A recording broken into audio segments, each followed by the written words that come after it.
Imagine a mountain so extraordinary, it feels like it was crafted by the cosmos itself, a place alive with magic, teeming with energy, and shrouded in mystery. The mountain of flowers and fruit isn't just a backdrop, it's where legend begins. At its peak rests a solitary stone, quietly absorbing the forces of heaven and earth for countless ages. This isn't any ordinary stone, it's a remnant of creation itself, charged with cosmic potential and waiting for the right moment to awaken. What happens when the forces of the universe converge upon this stone? What power lies dormant within it, and what destiny does it hold? These questions form the beginning of a story that will ripple through the heavens and the mortal world alike.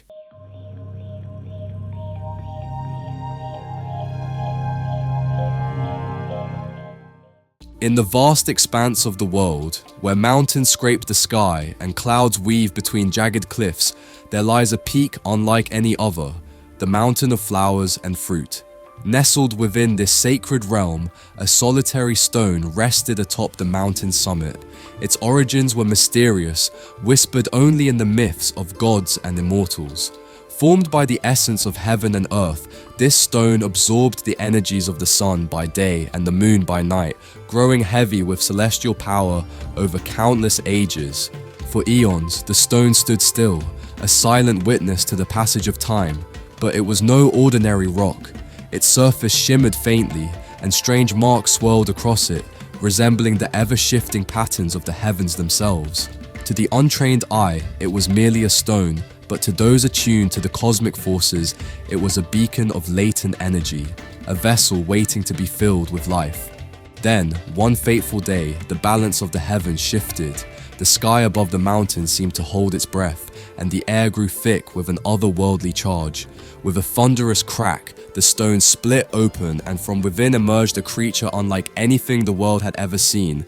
It was a monkey. His fur glimmered like molten gold, his eyes blazed like twin suns, and his every movement radiated vitality. This was no ordinary beast, but a being born of the elements themselves, forged by the universe's purest energies. The moment he opened his eyes, two beams of golden light shot from them, piercing through the clouds and illuminating the heavens. Far above, in the celestial palaces, the gods stirred. The Jade Emperor, ruler of the heavens, watched with growing unease as the beams of light reached his court.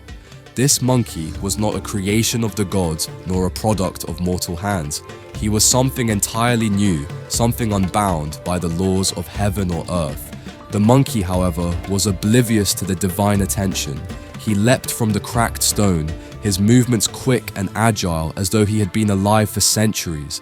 He explored his surroundings with uncontainable curiosity, marveling at the world that stretched out before him.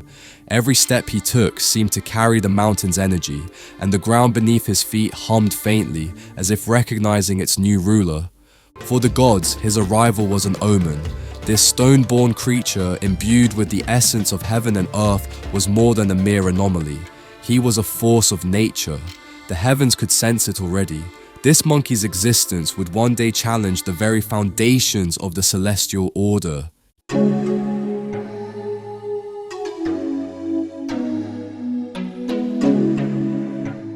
After his extraordinary birth, the stone-born monkey made his home on the mountain of flowers and fruit, a paradise hidden in the eastern seas. This mountain was no ordinary place. Its cliffs sparkled with crystalline veins, its forests were lush and ancient, and its streams ran clear and pure. The air itself seemed to hum with a faint energy, as though the mountain was alive with a spirit of its own. The mountain teemed with wildlife. Birds of dazzling plumage filled the skies with their songs, and the dense forests provided a home for all manner of creatures. Among them were the wild monkeys, who lived carefree lives, swinging from the trees and feasting on the mountain's abundant fruits. It was among these monkeys that the stone-born one found his place. From the moment he arrived, it was clear he was different. His boundless energy, golden fur, and sharp wit set him apart. The other monkeys quickly grew to admire him. He led them on daring escapades, guiding them to the mountain's hidden treasures and protecting them from predators. One day, as the monkeys played by a river, they noticed a great waterfall cascading down the cliffs into a crystal clear pool below. Behind the waterfall, they could see the faint outline of a cavern. The monkeys, curious as ever, declared that whoever could reach the cave would be their king. The stone-born monkey leapt forward without hesitation. With a fearless leap, he plunged through the roaring falls and into the hidden cavern beyond. What he found took his breath away.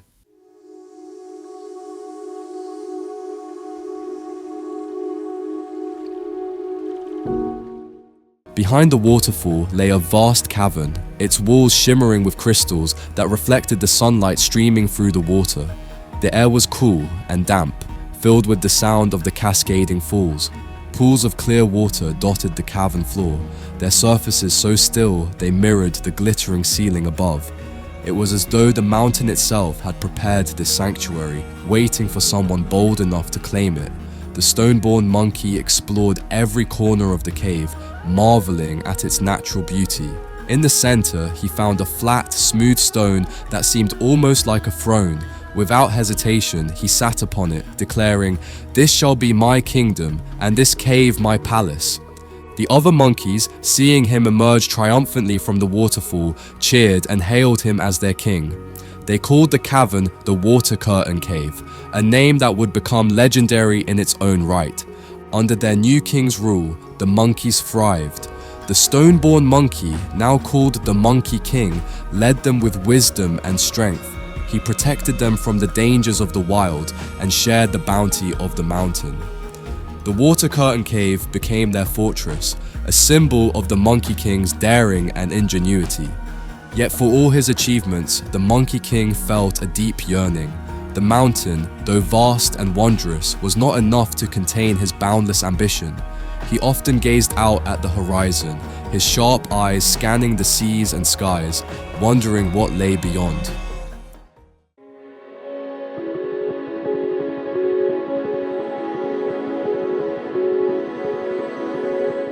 The Monkey King's longing for something greater led him on a journey far from the mountain of flowers and fruit.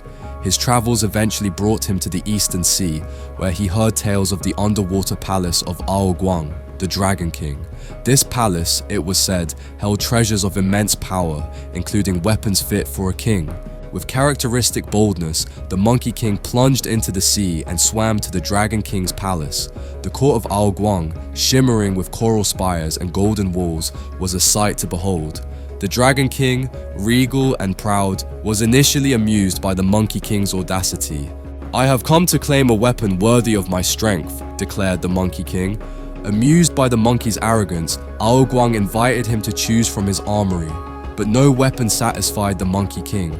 The spears, swords, and tridents were either too heavy or too fragile. Finally, his eyes fell upon a massive iron pillar resting in the corner of the armory. This was the Rui Jingu Bang, a staff once used by the gods to measure the depth of the oceans. It was said to be unmovable by any mortal or immortal, a relic of unparalleled power. The Monkey King approached the staff and, to the shock of all, lifted it effortlessly. The staff responded to his touch, shrinking to a size that fit perfectly in his hand. It glowed faintly, as though acknowledging its new master. The Dragon King, now alarmed, realized that the Monkey King was no ordinary creature. He allowed the monkey to take the staff, more out of fear than generosity. The Rui Jingu Bang became the Monkey King's weapon of choice, a tool that could shrink to the size of a needle or grow large enough to crush mountains. It was a weapon that mirrored his strength and adaptability, and with it in hand, the Monkey King's legend grew ever greater.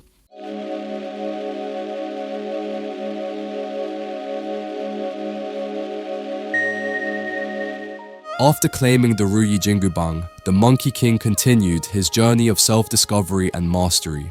It was during this time that he learned one of his most remarkable abilities, the 72 transformations. This skill was taught to him by a powerful Taoist master, Subhuti, who had recognized Wukong's potential and agreed to train him in the mystic arts. The 72 transformations granted Wukong the ability to shapeshift into almost anything he desired: animals, objects, and even elements of nature. Through rigorous practice, he mastered the essence of each form, allowing him to become a bird to soar the skies, a fish to swim the seas, or even a tree to remain hidden from view. These transformations were not illusions, but complete physical changes, requiring an intimate understanding of the form he took. However, there was a limitation. Wukong's fiery energy, vibrant and untamed, made it difficult for him to fully conceal his essence. Those with divine insight could often detect the faint ripple of his spiritual power, no matter how well he disguised himself. Despite this, the 72 transformations became a cornerstone of Wukong's legend. His ability to outwit foes, evade capture, and create chaos was unmatched. Whether he needed to infiltrate an enemy stronghold, escape a trap, or simply cause mischief, his mastery of transformation made him nearly unstoppable.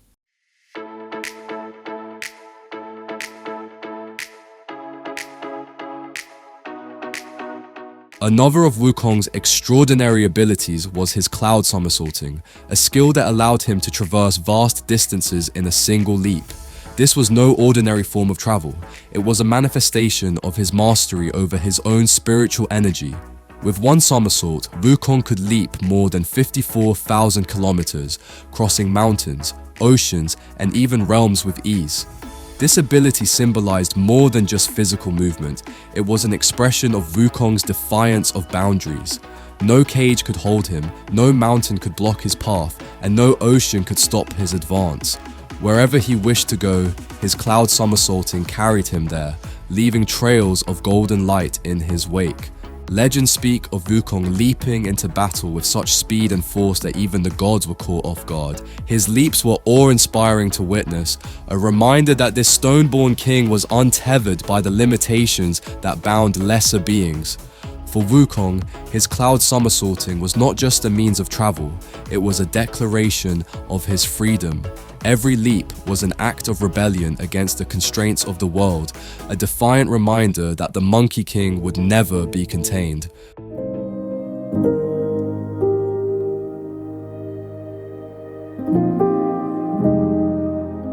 The Monkey King's boundless ambition and growing power eventually brought him into direct conflict with the heavens. His feats, from mastering the 72 transformations to wielding the Ruyi Jingubang, had not gone unnoticed. The gods watched him with increasing unease, sensing that this unruly being posed a threat to the celestial order. Seeking to placate him, the gods offered Wukong a position in the celestial court, hoping to tame his ambition with flattery and status. He was given the title of Keeper of the Heavenly Stables, a minor role meant to satisfy him without granting him any real power. But Wukong was no fool. He quickly realized the gods were mocking him, treating him as a mere novelty rather than an equal. Enraged, he abandoned his post and declared himself the great sage equal to heaven, a title of his own making. He set up his own court on the mountain of flowers and fruit, defying the authority of the Jade Emperor. The rebellion that followed was unlike anything the heavens had ever faced. Armed with the Ruyi Jingubang and fortified by his immortality, Wukong led his forces against the celestial armies. He fought with unmatched ferocity, defeating the gods' greatest generals and shattering their weapons with his indomitable strength. Palaces crumbled and entire legions fell before him. The heavens, desperate to end the chaos, called upon Buddha for help. The Enlightened One, seeing the destruction caused by Wukong's pride, proposed a simple challenge to humble the Monkey King. "Leap beyond the reach of my palm," Buddha said, extending his hand. Confident in his abilities, Wukong laughed at the challenge. He somersaulted into the sky, traveling farther than any being had ever gone. He reached what he believed to be the edges of existence and landed on a distant pillar. To mark his victory, he carved his name into the pillar. The great sage equal to heaven was here. But when he returned, he realized the truth. The pillar he had landed on was none other than Buddha's finger. His great leap, for all its bravado, had not carried him beyond Buddha's palm. Realizing his defeat, Wukong roared in frustration, but it was too late. Buddha pressed his hand down, and the rebellious Monkey King was trapped beneath the mountain of 5 elements, imprisoned for his defiance.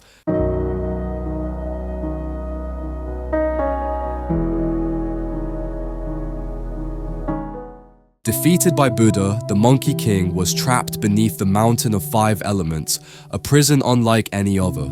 This mountain was imbued with divine power, its weight crushing and unyielding, binding Wukong's body and spirit. For all his strength and cunning, there was no escape. For 5 centuries, Wukong lay beneath the mountain, his once boundless energy stilled by the unrelenting weight. The winds carried whispers of his defiance, and the world moved on without him. The celestial court returned to its fragile peace, and mortals continued their fleeting lives, unaware of the rebellious monkey imprisoned below. But Wukong did not surrender to despair. Though his body was bound, his mind remained sharp. He reflected on his actions, his ambitions, and the consequences of his pride. The mountain became his crucible, a place of painful transformation where his fiery nature was tempered by time. Even in his imprisonment, Wukong's legend endured. Stories of the stone-born monkey who defied the heavens spread across the land, whispered by mortals and immortals alike. To some, he was a cautionary tale of hubris. To others, he was a symbol of defiance against an unjust order. His fate changed when the heavens decreed a new mission of great importance.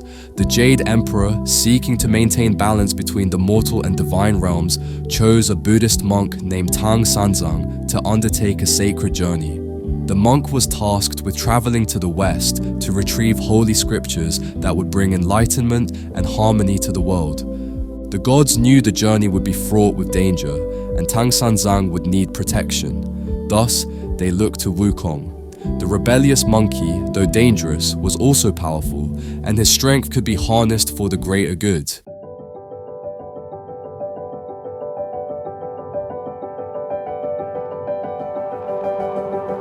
Tang Sanzang, guided by divine decree, arrived at the Mountain of 5 Elements and found Wukong bound beneath it. With the monk's prayers and Buddha's blessing, the stone seal that held Wukong was lifted. For the first time in 5 centuries, the Monkey King was free. But freedom came with conditions. To ensure Wukong's loyalty, a magical circlet was placed on his head. Known as the Golden Headband, it was enchanted to tighten painfully whenever Tang Sanzang recited a specific mantra. This bond of obedience was both a punishment for Wukong's past defiance and a test of his willingness to change. At first, Wukong was resentful of his new role. Protecting the monk seemed beneath him, and the headband served as a constant reminder of his defeat. Yet, as the journey unfolded, something began to shift within him. The journey to the west was no ordinary pilgrimage. It was a perilous quest filled with trials that tested both body and spirit. Demons and spirits sought to devour Tang Sanzang, drawn by the promise of immortality that came with consuming his flesh.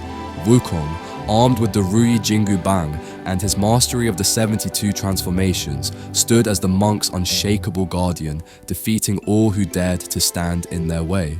Over time, Wukong's perspective began to change. Through his interactions with Tang Sanzang, he came to understand the value of compassion, discipline, and humility. The monk's unwavering faith and kindness softened Wukong's fiery temper, and the rebellious trickster gradually transformed into a wise protector. The journey was also a process of redemption. Each demon defeated, each trial overcome, brought Wukong closer to earning back the trust of the heavens. By the end of their arduous quest, Wukong had proven himself not only as a warrior, but as a being capable of great loyalty and selflessness.